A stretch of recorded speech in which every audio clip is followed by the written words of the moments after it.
the Pearl of Africa.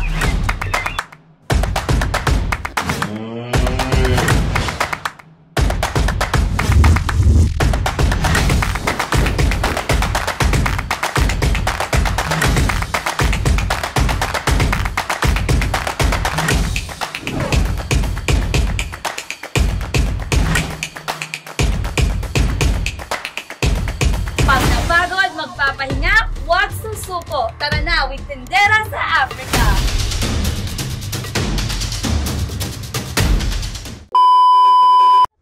Hi, Obi. Say bye. Sorry? Bye.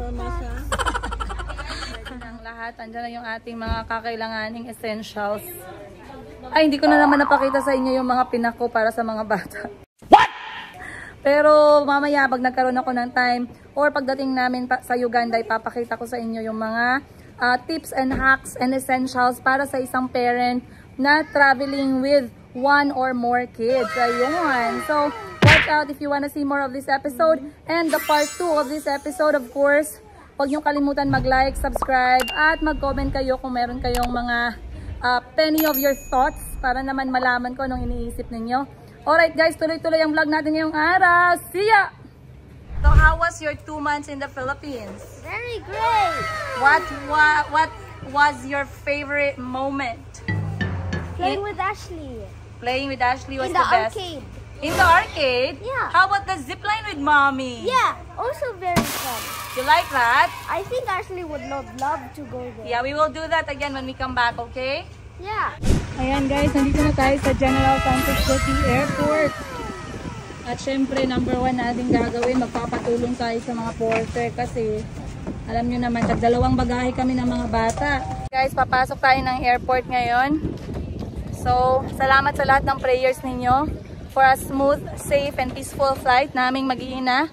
Ayan, Tindera sa Africa with 3 kids, Kulit-Kulot, Kuya Kahil, at Chico-Chico. Let's go! Tayo. Check-in, General Santos City. Here.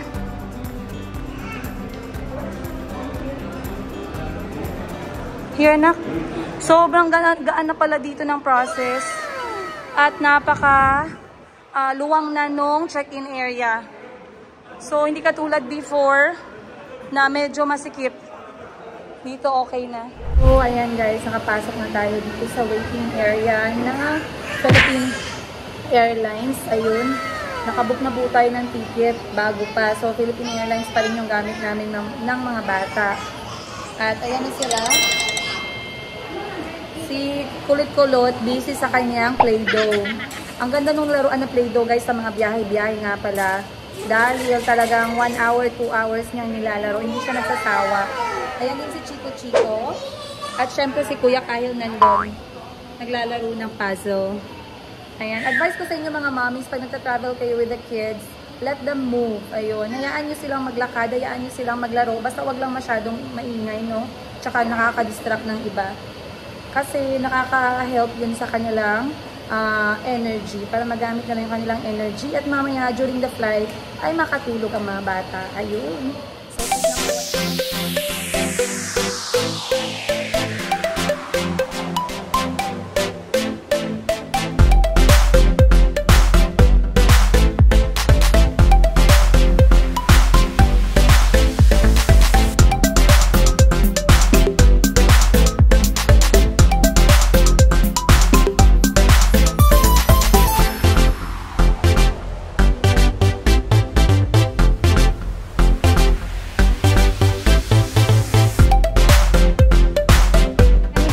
boarding na tayo, going to Manila. Pero, pro tip ko sa inyo para sa mga mommies na may kasamang babies, pwede kayong mahuli na mag-board para pagsakay nyo ng eroplano, hindi mataas yung antayan nyo at hindi nababagot yung mga babies. Kaya ayan, nagbo-boarding na ang lahat. Pero ako, nag-request ako na huli na kaming papasok. Kasi sobrang napaka-effective dito sa mga bata. Hindi sila maboboard, hindi sila mag-iingay sa loob ng eroplano. Ito, nantok na si Chico.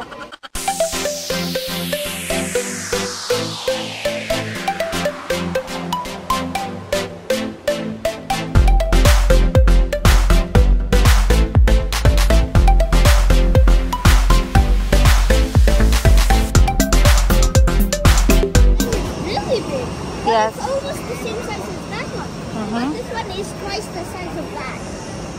So that's our plane. It's huge. By Philippine Airlines. Your brother's plane. It's like Boeing. Or even, what was it called again? Alright, Philippines!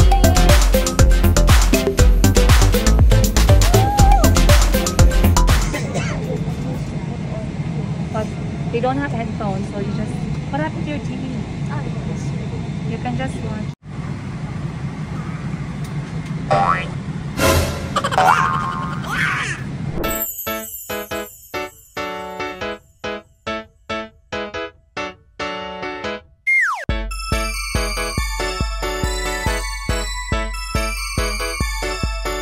Ayun guys, dumating na kami ng Terminal 2 at nandito kami nag-aantay kasi they are trying to assist us with our luggages dahil ang dami-dami nating dalang maleta kasama na yung bahay, halos binitbit ko na. Ganun talaga guys kapag malayo yung tirahan, no? Kasi sobrang layo eh, so dapat sulit yung mga bitbit ko na luggage. Are you good? Yeah. Still have energy? Because we have a long way to go. Okay? Are you ready to see Daddy? That's nice. It's okay. We're going to a bigger airplane, okay? That's for the Philippines. We're going to Africa. Are you going to use the ladder? No, I am doing that. Yeah. If I go on the ladder, fall down. That's very true. So you have to be very careful, okay? Can Mommy go to the ladder? How about Chico? Chico doesn't know how to climb up the ladder. Okay, I should carry him, right? Okay. Good brother. You're a good brother. Give me a fist bump. Guys, nandito na tayo sa Terminal 1. And now, scan lang natin yung mga luggages. Siyempre, comfortable na si Chico at saka si Kulit-Kulot. So, we can have lunch. Ayan. Lunch time sa wakas. Ang daming gutom ni Kulit-Kulot. At ayun na si Chico with Tita. Siya ganahan po nasan din, oh. Kahil, eat. Yum, yum, yum, yum, yum. Delicioso!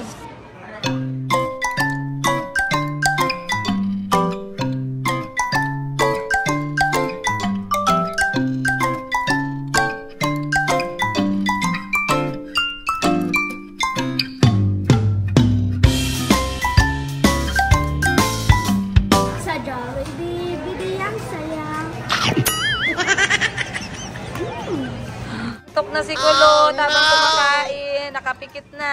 Okay, okay, go to the stroller na. Tulog na si Kulot, sobrang pagod. Nabusog na din sa Jollibee plus yung pagod, kaya ayan, sarap ng tulog. Your Yaya is not here. Yaya! Yaya is not here. Yaya! No more Yaya. Dodoy. Mama.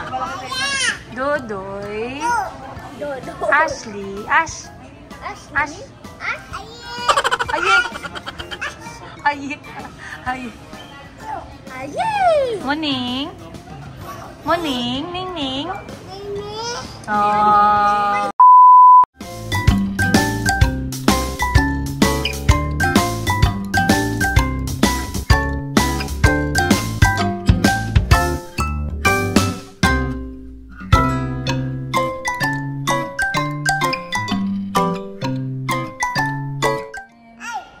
Fresh na si Chico, nakabihis na siya.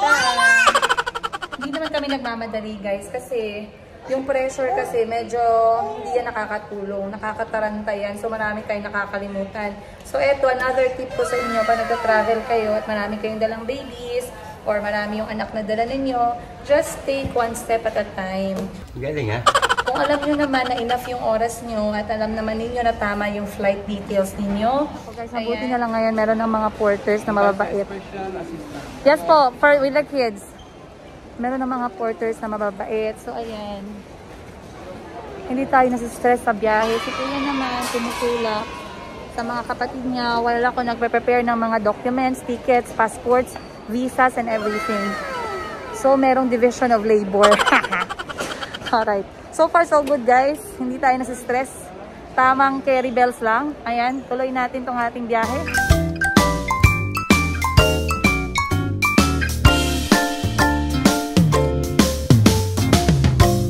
Nakatulog si Chico.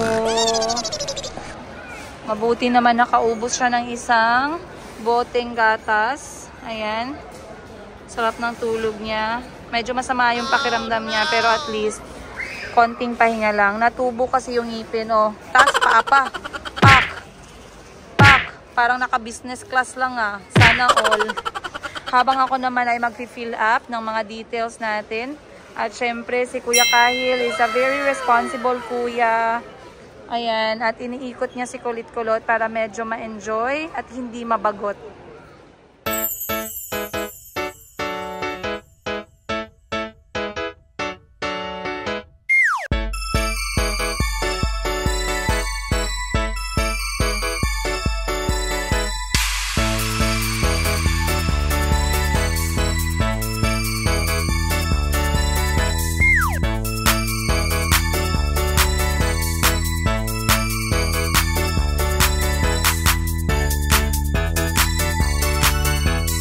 Lahat ng mga bagahe natin, hippie. Walang sumobra. Ayoko kasi talaga yung nasistress sa bagahe. Yung nagbubukas, nagbabawas, nagdadagdag. Ayoko ng ganyan guys. Kaya as much as possible, talagang either medyo kulang ako ng 1 kg. For example, 23 kg kada bagahe. Ginagawa ko lang 21 kg. Para naman, meron tayong allowance. Iwas stress tayo sa mga check-in. Ayun. Kaya pa guys. Parang matamlay si Chico. Buti na lang pala guys, meron akong natitirang peso. Nawala sa isip ko yung travel tax. Pero okay lang din kasi yung mga bata, below 12, kalahati lang yung travel tax nila. And then adults, full tayo, 1,620 pesos. Sabi si Chico, ayaw magpa-stroller. So, yung bags ang stroller natin. Tsaka si Kulit-Kulot. So, proceed na tayo ng immigration. Let's go! Wait, no, wait first. We are still organizing. We are still trying to take a breath. I'm so tired, you know. Ayan guys, kakatapos lang namin sa immigration. Okay na lahat, very smooth. Eto, at nakapag-check-in tayo successfully. Napakita natin sa immigration ang ating mga visas and all. So, ngayon, mag-proceed na tayo sa departure area. Siyempre, dala-dala ko yung stroller. Maraming salamat kay Miss Amy for letting me borrow. Ayun. At yung dalawang backpack namin ni Kahil. Siyempre, pagod na rin yung mga kids. Pero laban, kaban. Let's go. Ito na naman yung kinakatakot ko, guys. Kasi napapagod akong mag-full. Naman guys, sa mga staff ng mga airport, marami pa rin yung mga mababait at matulungin at sobrang tawag nito, helpful, ayun, approachable. So, goods yan. Very good. At least, ipagpatuloy natin yan, guys. Kasi, syempre, we have to be inviting and welcoming, especially sa mga tourist natin na tumutulong para umunlad yung ating bansa. Ayun. Nawawala na naman ang boses ko. Thank you. Okay na? Alright.